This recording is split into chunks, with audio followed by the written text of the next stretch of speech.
Hello, welcome to What Was the Force of Stars podcast. My name is Phil, of course. I'm joined as usual by Dave and George for our Clone Wars breakdown. Good evening, gentlemen. Hello there.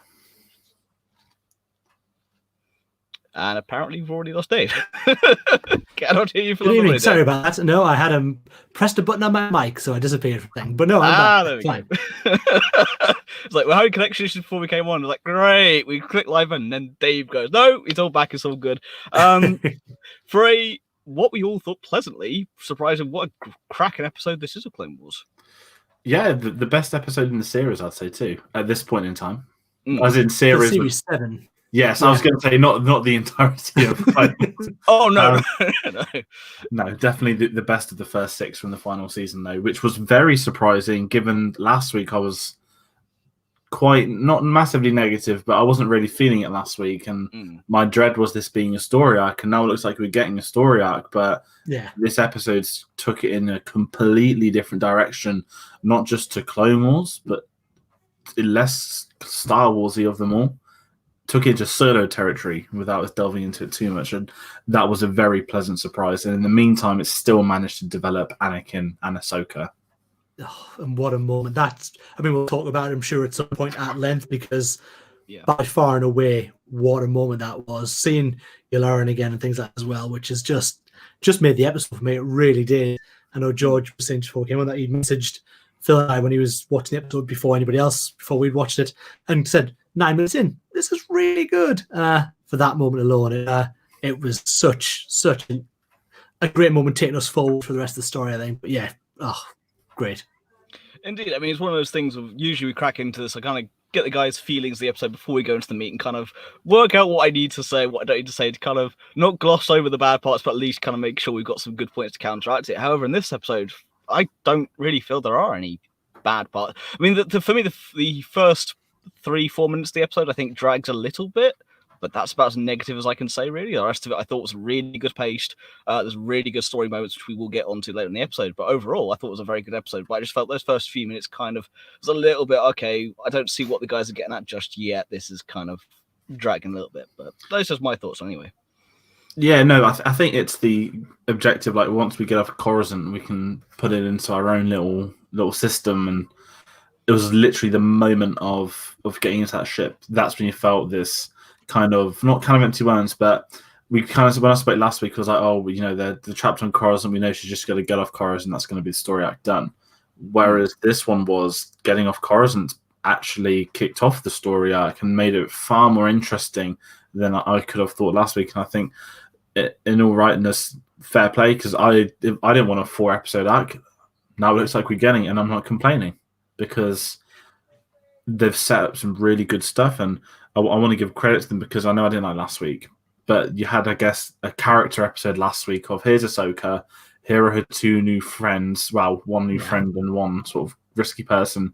How is that going to get to the next point? And here we are now in the middle of a gangster scene. So there's a lot of stuff that's really helped it, and I think taking this story arc off Coruscant is massively going to help this arc too.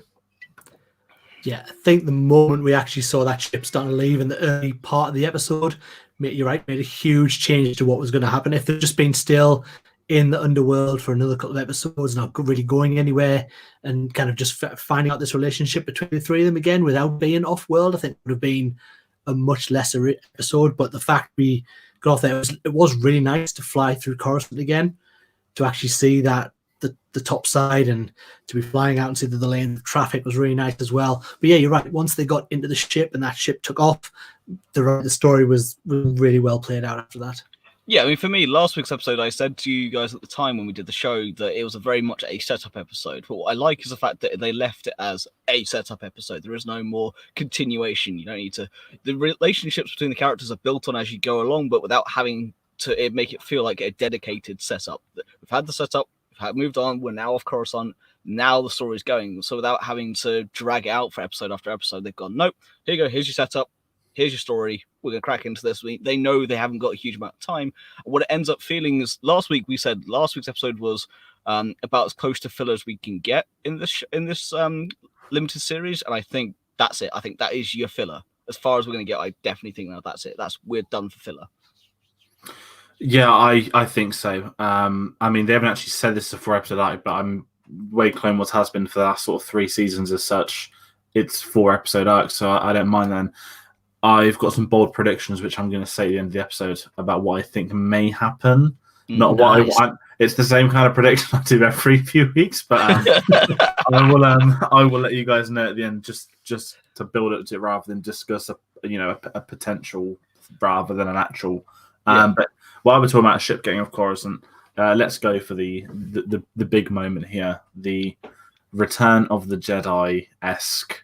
Yeah. This is what hit me. This was a very good scene. If you've seen the episode, obviously you'll be watching this, you'll know. We've got Ahsoka flying over the Republic cruiser, Vladimir Yar and Anakin there. We've got a code or basically some nonsense that they don't believe. Shall we arrest them all? And Anakin senses Ahsoka. Ahsoka senses Anakin. Was before we get to the Anakin part, it's just that initial when you hear Admiral Yularen's voice, like, oh, well, hang on a second, I recognise that voice. I haven't heard that voice in a long time. Hasn't aged well. The Clone Wars have a bad effect on Yularen. He's aged up like 10 years in like one year, and then he doesn't age for the following 19 years. Yeah. But yeah, he came on. You was like, oh, okay.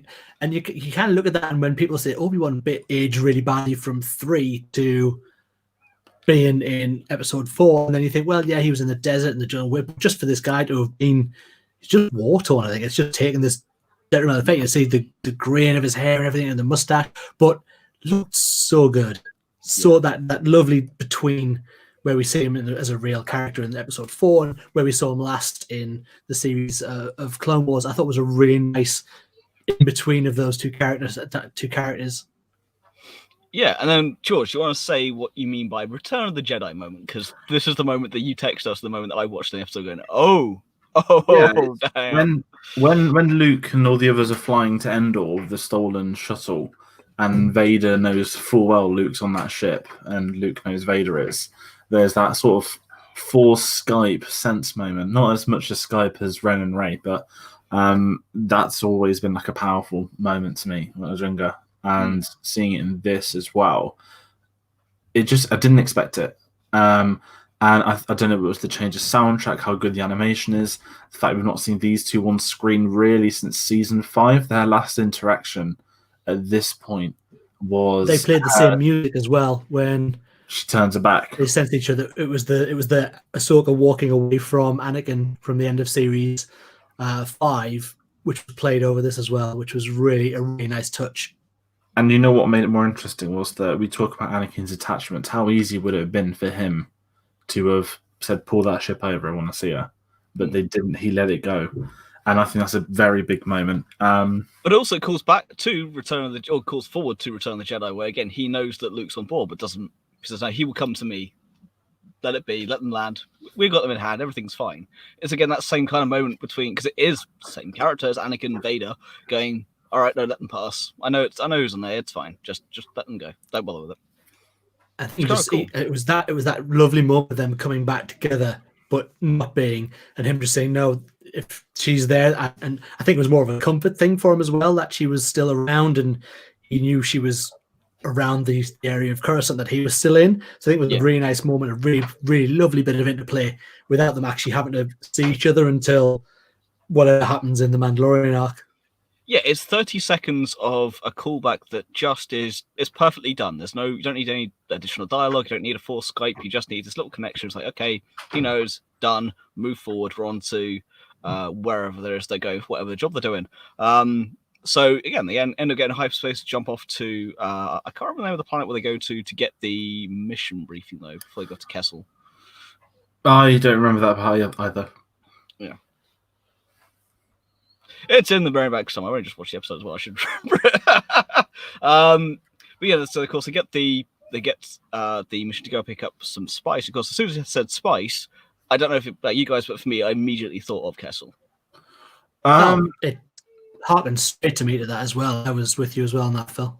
I didn't actually think of Kessel. I think because I've not watched Solo for a while, but I just kept thinking of Poe Dameron because the whole Spice Runner gag. The Spice Runner. Yeah. Yeah, so I was like, oh, Spice. I was like, obviously, we're going to be around. This is 40 minutes for his time. But I don't know. I didn't have that initial moment. But then once the word Pike Syndicate's mentioned, or you made it, I can't remember which, if they go to Castle first, then they reveal the Pikes, or the other way around. But the moment Pikes comes up. No, it's on route to Kessel, they reveal it's the Pikes. And that's when I knew they're going to Kessel. The Pikes are involved. This is definitely not the episode I saw coming. I know that the Pikes were in Clone Wars before. I didn't. When the first time I watched Solo, I didn't. Well, obviously I'd seen Clone Wars, but I couldn't remember that, so I had no resemblance to me.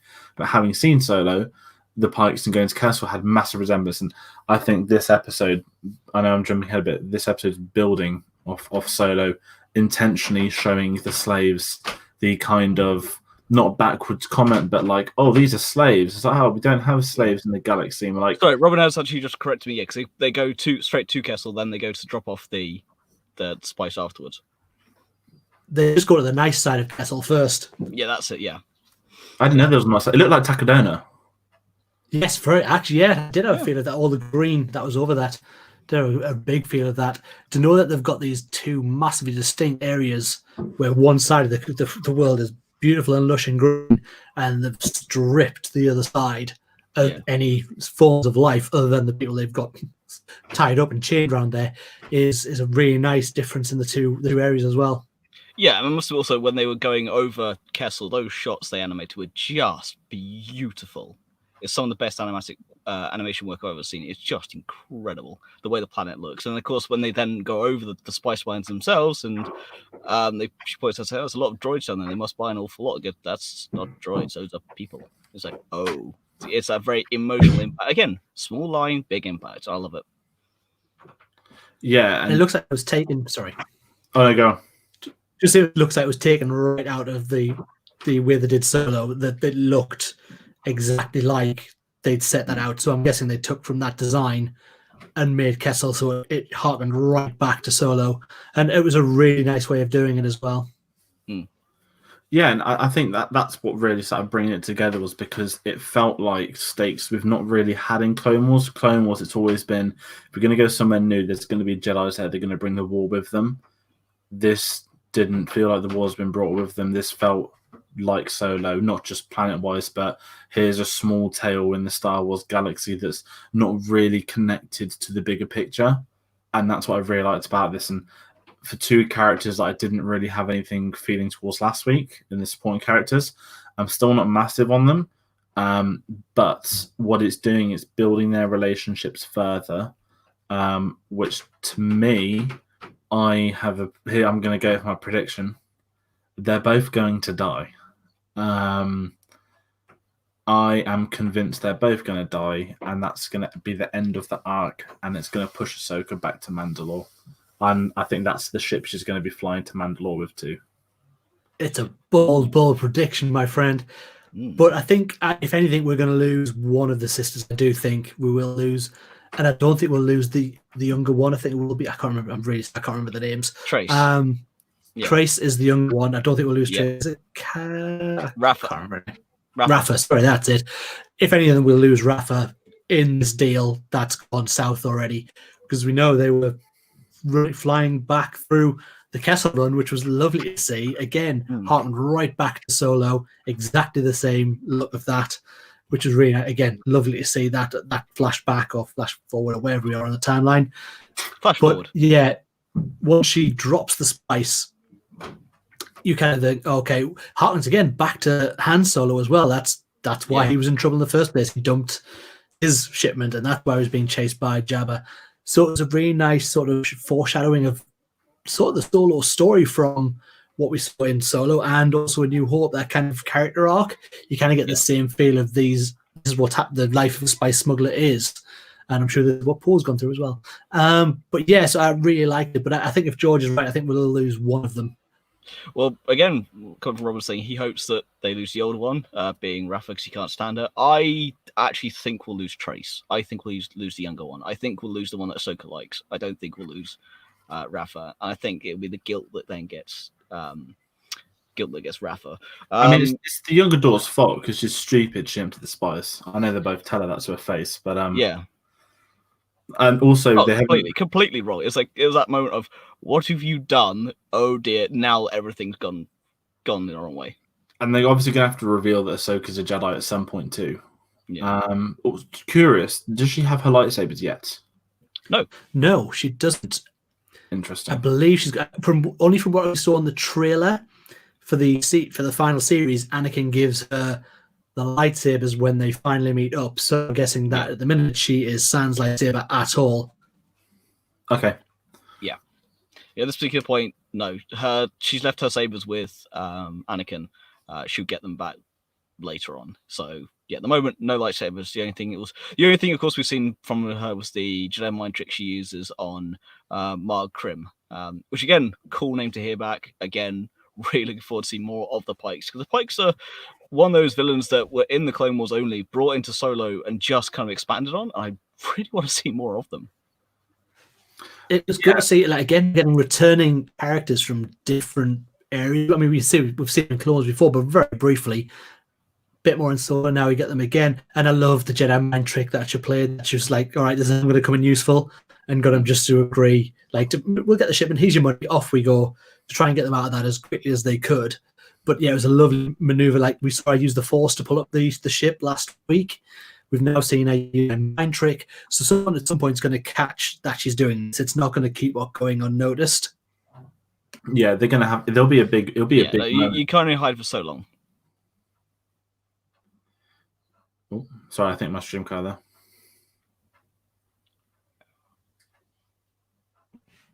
Oh, we lost anybody? Are we all here? Everything keeps cutting out. It's been a bit.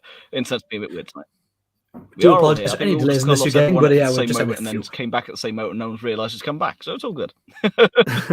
I don't have a visual on Phil. I just have it again. All cut out, all come back. This is it's a pain in the ass. Okay, so I think we've lost at the moment. So I'm here and George is definitely here. I think we have lost Phil on the stream here.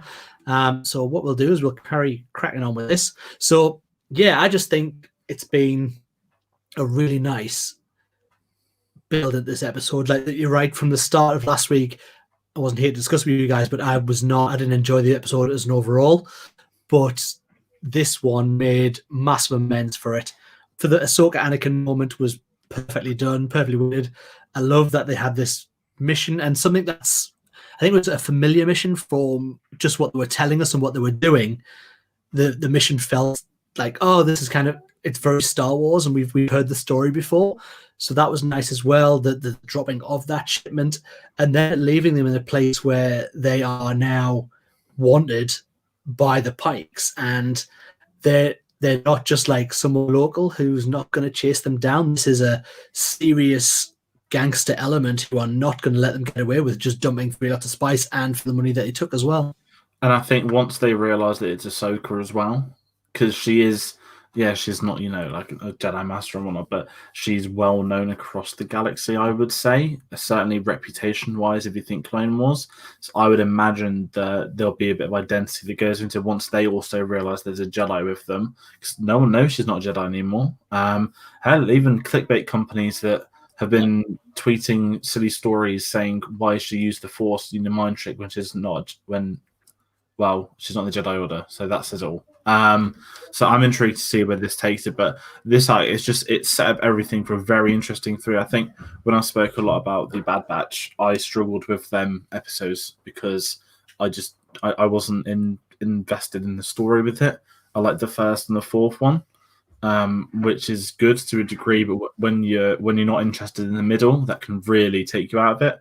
I think having the strongest point being a middle section is that story developing further, and I think there's a lot more story with this, which is what I prefer, because I think, first act was more action than story, whereas this one's more story than action, which definitely has me interested.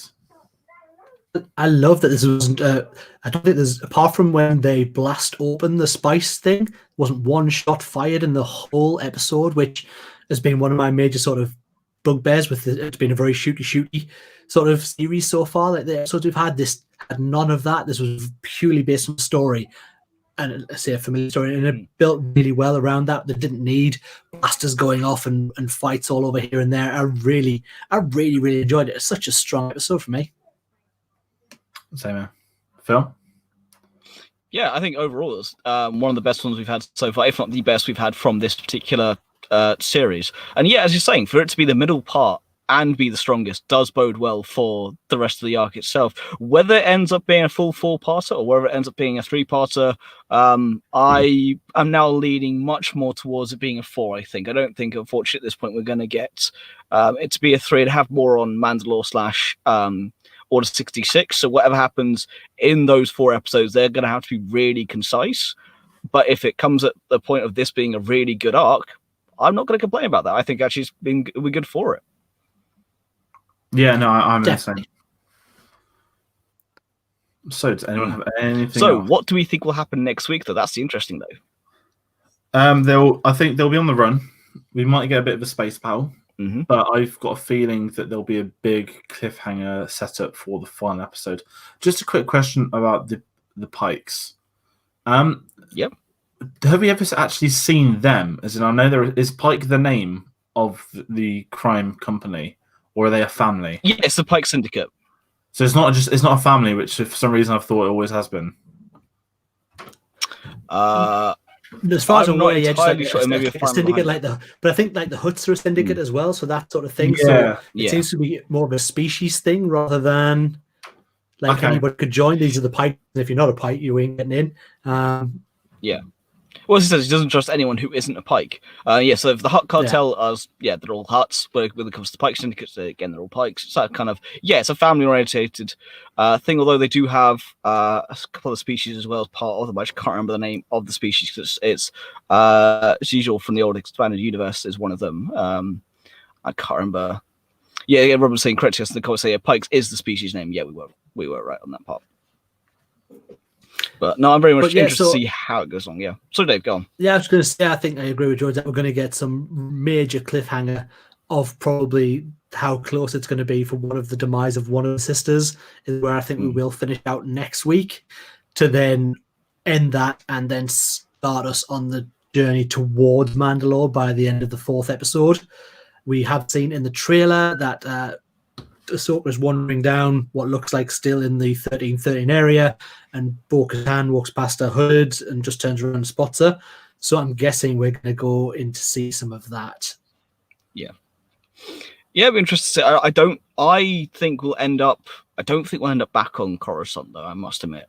But we may end up doing it. They may end up with this run, end up back on Coruscant. They may get hunted down. Then she'll get maybe saved by Bo-Katan, and then the last episode will be them going to Mandalore to start the last 4 parts. Okay, that could be it. So you could have the 4th episode being a half and half ending that particular arc, half starting Mandalore. So you then got 4 full episodes dedicated to Mandalore. I think that'll be a nice way of doing it. Yeah, I definitely want 4 for Mandalore, as great as it's going to be. That's obviously we're all looking forward to that, but this has really took me in a different direction. So okay, I really want to get this Ahsoka stuff resolved and see where we go because I'm really hooked on this story now. But with the Mandalore stuff, there's so much. I mean, the one thing no one seems to discuss that last time we saw Darth Maul in Clone Wars, the Emperor was like dragging him away, basically saying, "I've got a plan for you," and everyone seems to have forgotten about that. And I wonder if the Emperor's plan involved everything happening whilst there's a battle at Mandalore. I don't know. This is again massive speculation, but that's the one. Yeah, I think that's an excellent point. This could be literally. I need these off-world. I need this amount of troops that are gone. I need Coruscant to be pretty much empty of the main 501st with Ahsoka. Much. So there's a lot of troops with her. She's got a full garrison of troops, and that's going to leave Maul fighting Ahsoka. Is probably going to be playing on Anakin's mind as well. And I think it could very much well play into Palpatine's overall plan. I think that would actually work really well as part of the story. Yeah. He wants to get as much of the defense away so that the attack feels as legitimate as possible. Because he knows what's happening on both sides. He needs to make it look as convincing as possible so that he can end the war on the way he needs to end it. And I'm guessing that he wants Maul to kill Ahsoka, and he probably has that planned because Ahsoka always ruins his plans. That's what you know. Yeah, absolutely. there's a lot coming, which I'm very excited for. It's going to be a very interesting few weeks. It is nice Indeed, because just going back to that point that Palpatine doesn't want Anakin to have anybody, so absolutely he wants rid of Ahsoka, even knowing she's just out there. That's joy blow my little hippie mind here. That's absolutely what he wants them to do. Yeah. Is to get rid of Ahsoka. And if Ahsoka's out of the picture, he's going to make sure Padme is taken out of the picture, and that then leaves him with his son he always wanted to try and take over. Yeah. And so he ended up with a son that just can't accept his own spirit, so he has to then let him go, and then ends up with a granddaughter. So yeah, well then we'll get to that point in the far future. However, no, very much looking forward to seeing where we go. And of course, this was nice being the first episode where there's no animatics at all. There was no preview going to this. There was no prior knowledge. The last episode we had previous where that opening sector was a bit of animatic. This was it. It's done. Now it's going forward from here. It's pure speculation, and I'm glad. I don't know anything else going forward. I'm glad I'm now completely. Oh, everything's fresh, everything's new, everything's shiny. Going into this every week, going, I don't know what's happening. It was kind of the thing when we had the Bad Batch and had the Crystal Crisis on Utter Power, going, okay, we're not going to get any more Clone Wars. This is the closest we're going to get to a finishing point. We'll have the books, have the comics kind of finish up. Have Son of Dathomir, have Dark Disciple, have everything put together, and then. Okay, that'll be it. Now, going forward, everything's fresh, everything's shiny, and I don't know what's happening, and I love it. Absolutely. Indeed. But yes, any closing thoughts on this particular episode, guys? Not anything more, I don't think. No, just that I really, really enjoyed it, and way more than I thought I was going to, which was always a positive thing. When you go and think, I'm ready for it. We'll sit and watch it, and then we're like, oh wow, this is great, and that's the best thing I can give it. That it surprised me in the best ways and told me a story that I've sort of heard, but are now seeing it, and loved it. Yeah, no, it's cool. It's also, I must admit, I love seeing people like Corey Burton come back to the series because he's doing Kanash Lock in this episode. And of course, having Tom came back to do Admiral Yularen and Harold, it was just a really good episode to bring everyone back to the fold and bring it all kind of, it's Clone Wars coming together for what should be an epic climax. Like, as we all said, I can't wait for next week. But yes, if that is everything let's say, then all I'll say is thanks for watching. Don't forget to like, share, and subscribe. You can find us on Facebook, Instagram, and Twitter at Ones of the Force, the Stars Podcast, at the Force Podcast. You can find our merchandise in the link down below, and you can also find our audio version on Podbean, Stitcher, Spotify, and iTunes, with the video version available later on, of course, on both here on YouTube and on Facebook. Until next time, we've been Ones of the Force. May the Force be with you. Good night.